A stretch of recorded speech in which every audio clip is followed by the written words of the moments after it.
Dijendralal Rai was 2 years younger than Rabindranath Tagore. Both of them lived in very interesting times. If you look at the 1860s in Bengal, then Bengali society was clearly divided into two sections.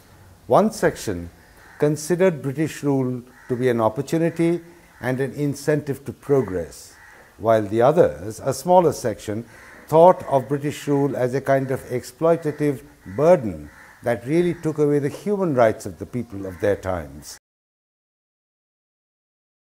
Dijendralal worked in that period of time which is full of conflict that exhibited itself and revealed itself in different ways in all levels of society, including art and culture.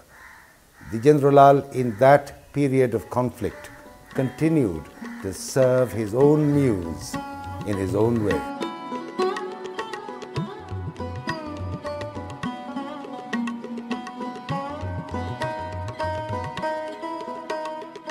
Dijendralal's father was a senior officer in the court of the king of Krishnanagar.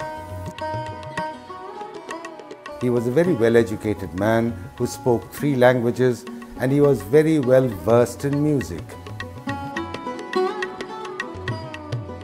Among his 4 sons, Dijendralal was the most frail and the thinnest. But he, of course, from his childhood exhibited a tremendous talent for singing. His father was his great inspiration during that period of his life. It is at his father's interest and persuasion and inspiration that he went to study English literature at Calcutta University, and later went to England, interestingly, to study agriculture. Dijendralal's father, Kartikeya Chandra, shared with the Tagores of Jorashako a kind of faith that British intervention and presence in India had a contribution to make to social cultural liberation. Paramam Maheshwaram Yaitat Viduramrita. Dijendralal inherited this positive attitude from his father. And as soon as he came back from abroad, he protested against the prohibition that was there in Hindu society against people who crossed the seas and went abroad. Unfortunately, before Dijendralal could return from England, his parents had already died. But by that time, he had already become a budding artist. Dijendralal's creative expression came basically in 3 literary forms. He wrote plays, he wrote poems, and he wrote songs.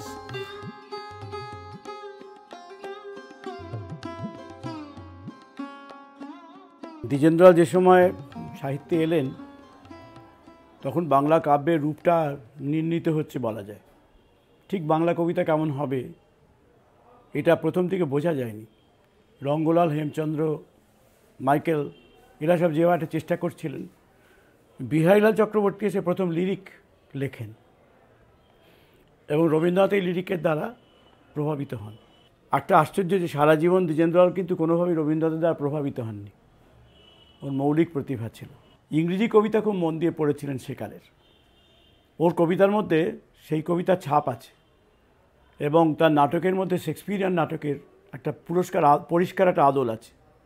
পঞ্চাঙ্ক romantic tragedy, লম্বা লম্বা সংলাপ, কারণ অভিনয় নির্ভর নাটক। অভিনেতারা বলতেন যে এত লম্বা ডায়ালগ দেবেন যে আমি একটা ক্ল্যাপ নিয়ে বেরিয়ে যাও। উনি ছিলেন অ্যাক্টার্স ড্রামাটিস্ট, এই বলাই ভালো। কবিতা আর গানের কনসেপ্টটা ওর কাছে পরিষ্কার ছিল না। অর্থাৎ উনি কবিতাও লিখছেন, গানের মধ্যেও কবিতা লিখছেন, কবিতাকেও সুর দিয়ে গানে পরিণত করছেন। আর্যগাথা প্রথম খণ্ড, দ্বিতীয় খণ্ড ভালো করে পড়লে দেখা যায় উনি বলছেন যেগুলো কাব্যধর্মী, কিন্তু আমি সামনাসামনি গেলে এগুলো সুরে গিয়ে দেখাতে পারতাম। Interestingly, when he was in England, he wrote a book called Lyrics of the Ind, an English book of poetry that was in fact published in England. I am a homeless wanderer on earth, helpless alone I rove. I am bound for the shoreless sea, the sea of truth and light and love. I search my way through grove and vale, and through wild deserts night and day. I do not find it, strangers kind. Tell me, where lies my shortest way? Dijendralal's Indian friends in England didn't much care for his poetry, but however, they took respectful note of some of the comments that he made in his introductory preface. Let's have a look at these.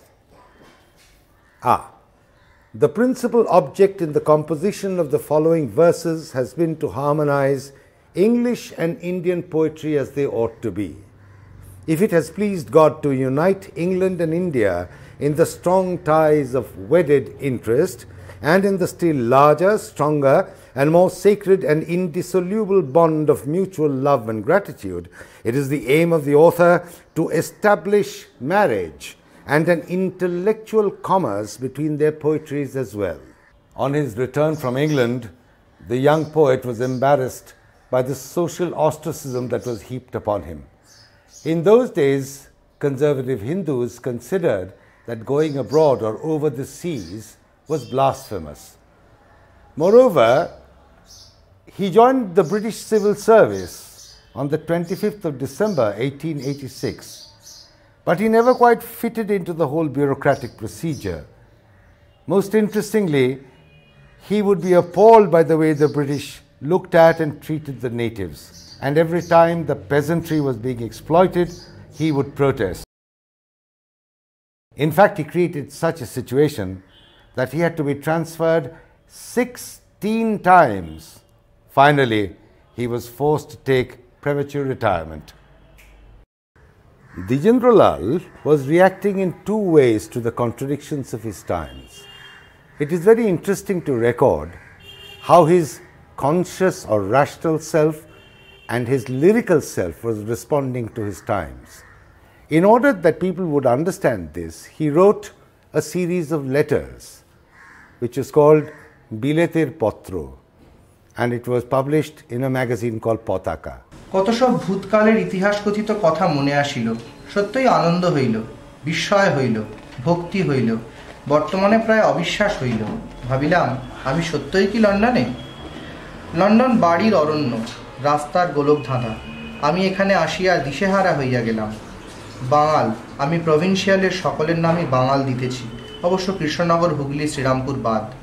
কলিকাতায় প্রথমবার আসিলে যেরূপ দিশেহারা হয়, tramway থেকে পিছে মুখ করিয়া নামিতে গিয়ে আছাড় খায়, গাড়ি চাপা পড়িবার উপক্রম। This signaled the birth of a significant writer. It was not only the diction, but also the youthful passion that was striking. Arjogatha 2 was published 10 years after Arjogatha 1.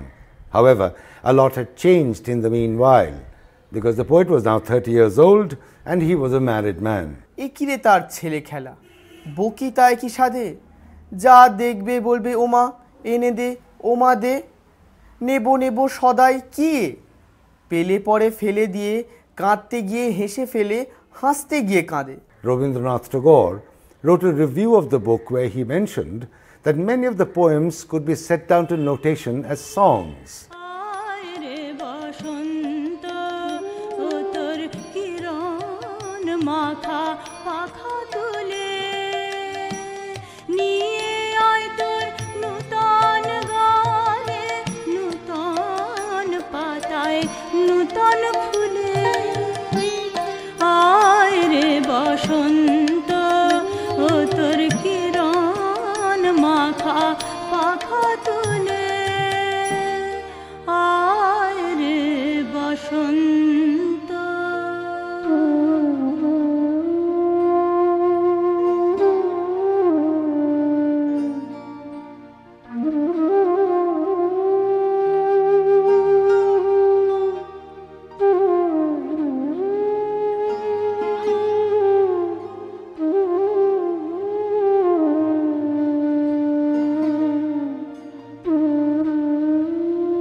Dijendralal went on from lyrics and music to write satires and farces. He wanted to comment on the social banalities of his time. And what he did was that he brought hilarious verses to satirize people who came from abroad with their false notions of greatness. ডাল ভাতের দফা করো সবাই রফা, করো শিগগির ধুতি চাদর নিবারণী সভা। প্যান্ট পরো, কোট পরো, নইলে নিভে গেলে, ধুতি চাদর হয়েছে যে নিতান্ত সেকেলে। কাজ করা ছাড়ো এবং রোষচপ ধরো, নতুন কিছু করো একটা, নতুন কিছু করো। Interestingly,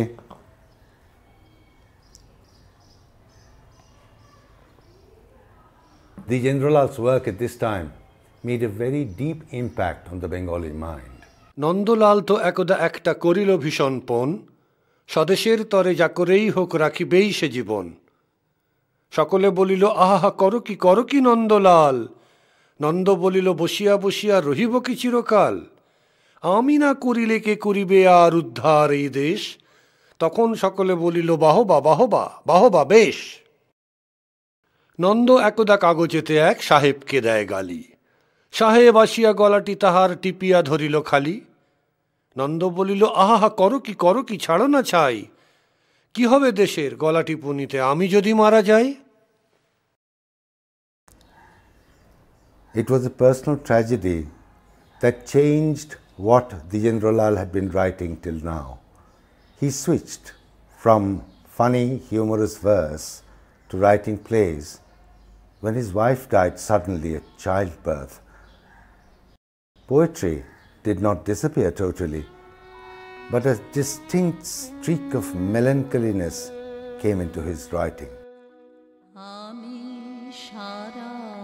সকালটি বসে বসে এই সাধের মালাটি গেঁথেছি আমি পরাব বলিয়ে তোমারি গলায় মালাটি আমার গেঁথেছি আমি সারা সকালটি করে নাই কিছু করে নাই কিছু বধূ আর শুধু বকুলের তলে বসিয়া বিরলে মালাটি আমার গেঁথেছি।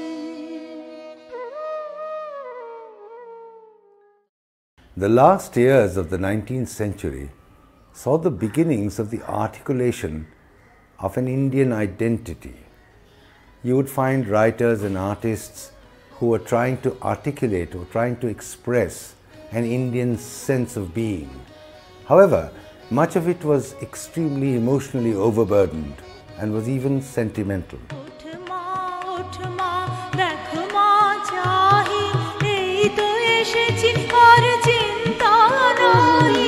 ওঠমা ওঠমা দেখমা চাহি এই তো এসেছি আর চিন্তা নাহি জননীহীন কন্যা দীন ওঠমা ওঠমা প্রদীপ্তি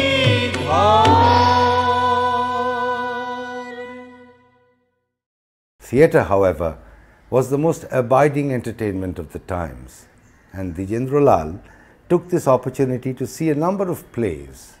He saw Dinabandhu Mitra's Nil Darpan, Shodavar Ekadashi, he saw an adaptation of Addison's Cato and Shakespeare's Julius Caesar. Now, his experience of the theatre in England had made a significant contribution in terms of showing him the difference between Bangla theatre and British theatre. In 1885, he wrote two plays, Samaj Bibhrat and Kolki Avatar. He felt that legends and myths, gods and goddesses were serious psychological impediments to the progress of the people. Incidentally, his play Kolki Avatar satirized a whole range of people that included the Brahmos, the Neo-Hindus, and of course people who came back from England with fancy ideas. এবার ভোজ, দস্তুর মতো ফলার। কই, আমি তো কিছুই দেখিনি। আমি তো নিঃশ্বাস ফেলবার অবসরটুকু পাইনে। নিঃশ্বাস? আমি মরবার অবসরটুকু পাইনে? সেটা দুঃখের বিষয়। তা এ আর বেশি দিনের জন্য নয়। কলকাতায় যে ডাক্তারের ধুম, তারা করবে কি? করবে আর কি। তবে কলকাতা শহরে এত রকম প্যাথির অধিষ্ঠান হয়েছে, কলকাতায় যে মানুষ বেঁচে আছে এটাই বিস্ময়ের কথা। তারা করবে কি? নব্য হিন্দু যে ঘোরতর অনাধ্যাত্মিক হয়ে দাঁড়াচ্ছে। এখন কলেরা হলে ওলা বিবিকে পুজো দিয়ে মরার অপেক্ষা তবু ডাক্তার দেখে বাঁচার চেষ্টা করায় লোকের একরকম রোগ হয়ে দাঁড়াচ্ছে। সে কি গো? আর ডাক্তারেরা ভ্যাকসিনেশন নামক এক প্রকার ওষুধ বের করে বসন্ত লোপ করবার চেষ্টা করছে। সে কি বলো? আমাদের শীঘ্রই বোধ হয় পথ দেখতে হচ্ছে। সে কি? তবে উপায়? উপায় হিন্দু ধর্ম প্রচার। কিন্তু হিন্দু ধর্মটাকে সাবেক আকারে পুনর্বার খাড়া করা শ্রেয় নয়। ব্রহ্মা আদি দেবগণ যেরূপ নাকে তেল দিয়ে ঘুমোচ্ছেন সেইরূপ ঘুমন। তাদের জাগিয়ে কাজ কি? ঠিক। আর আজ তাদের খোঁজ খবরই বা কে রাখে? তারা যদিও হলেন আমাদের ওপরে, কিন্তু তাদের চেয়ে লোকে এখন আমাদেরই বেশি ডরায়। এই লাট সাহেবের চেয়ে লোকে যেমন পুলিশদের বেশি ডরায়, হ্যাঁ সেই রকম। কিংবা যেমন রোদের চেয়ে তপ্ত বালিকে ডরায়, হ্যাঁ ঠিক ঠিক সেই রকম। তাই বলছি তাদের ঘুমোতে দেও। আর কেউ যদি তাদের পুজো করেই তা করুক, কিন্তু আমাদের প্রাপ্য দক্ষিণাটি পেলেই হলো। চল তবে হিন্দু ধর্মের প্রচার করা যাক। রোশো, আমি অন্য দেবদেবীদেরও ডেকে নিয়ে সব আসি। Dijendra Lal's next production was a play called Biroho. It was a departure from his satires and farces and was in fact a romantic comedy.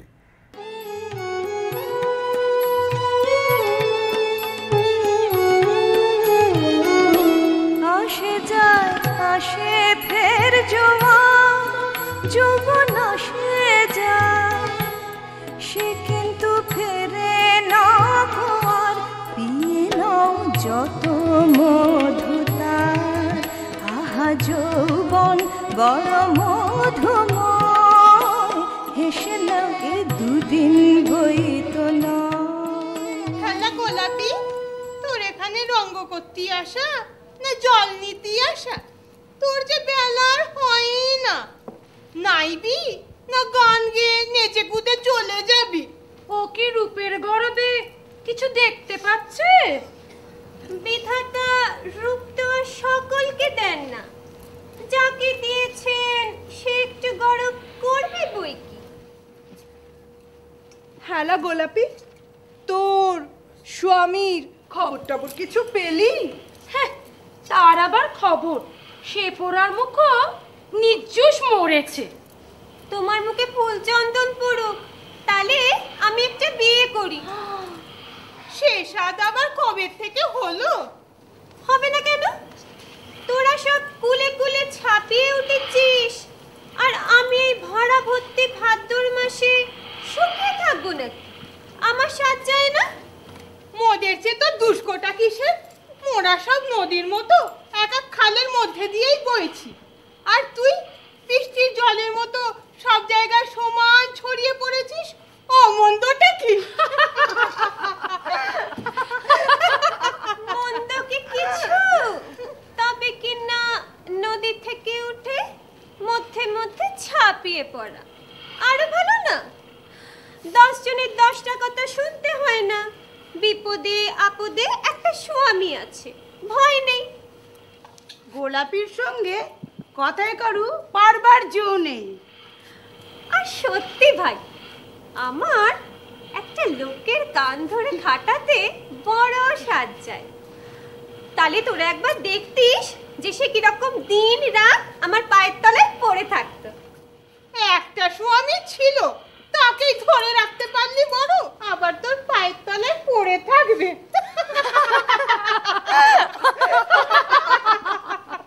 তখন আমার বয়স কি 8-9 বছর বইতো নয়।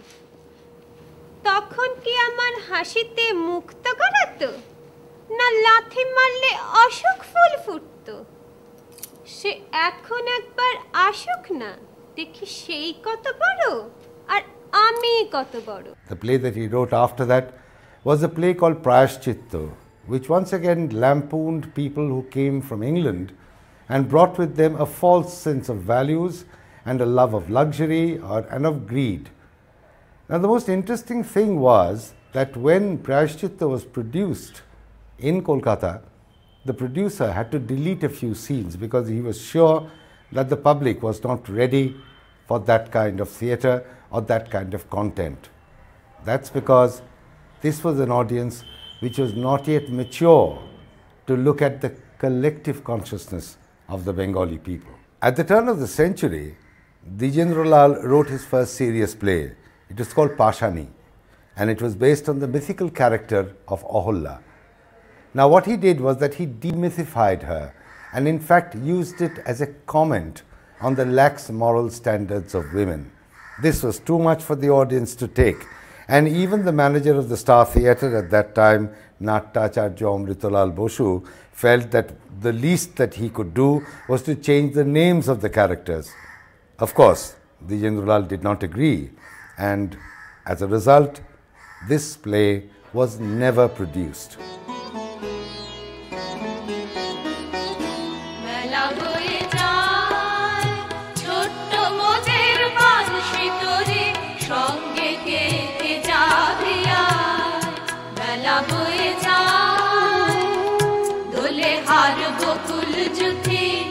দোলে হার বকুল জুথি দিয়ে গাথা সে রেশমি পাল উড়ছে মধুর মধুর বাতাসে ঝেলছে তরি ঝুলছে তরি ভেসে যাচ্ছে দরিয়া বেলা বয়ে যায় ছোট্ট মোদের পানসি তরি সঙ্গে কে কে যাবে বেলা বয়ে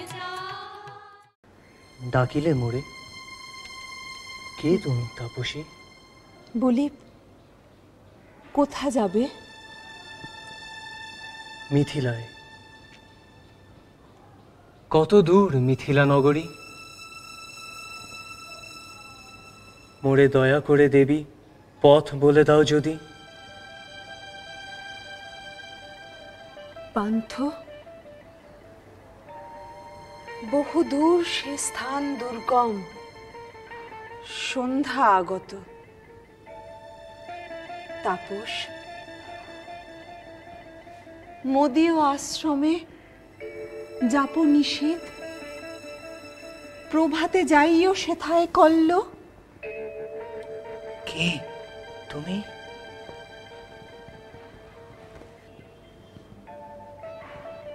তাপসী।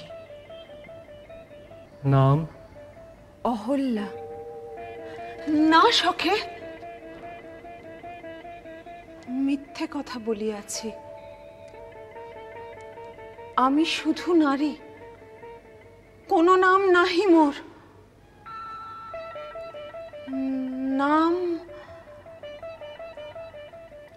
কি যেন যেতেছি ভুলিয়া। নাম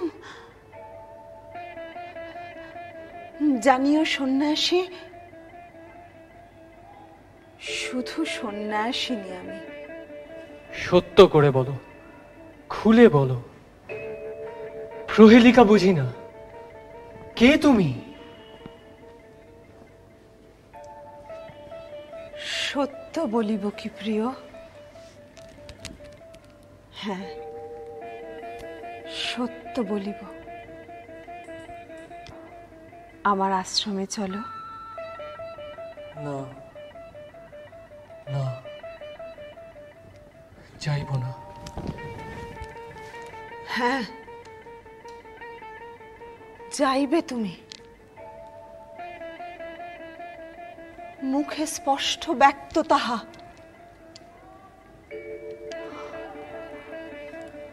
কপট।